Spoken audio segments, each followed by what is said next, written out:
hududidan juda ham chiroyli atrofi o'ralgan yerimiz chiqdi. Dacha qilsangiz ham bo'ladi, chorva qilsangiz ham bo'ladi, xohlasangiz xonadon qiling. Dokumentlarda muammosi yo'q. Juda ham ko'rsatib yuboramiz, juda ham barhavo joylar, soy bor, arig'i bor, o'zini juda ham chiroyli joylar. Bismillah, xonadonimizga kirib oldik.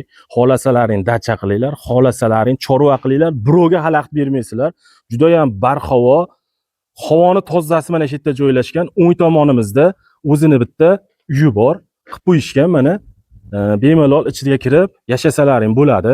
Qolgan kamchiliklarni o'zlaring qilib olasizlar. Xo'p, sutigi 4 sutik, narxi 18 ming, kami bor. Yana o'tib berishadi. Pastda raqam qoldiryapman, bemalol qo'ng'iroq qilib savdolasalaring bo'ladi. Juda ham chiroyli joyimiz. Toza havo kerak menga, dam olgani dacha qilaman, chorva qilaman deganlar uchun xonadon qilsangiz ham bo'laveradi. Bemalol foydalansalaring bo'ladi.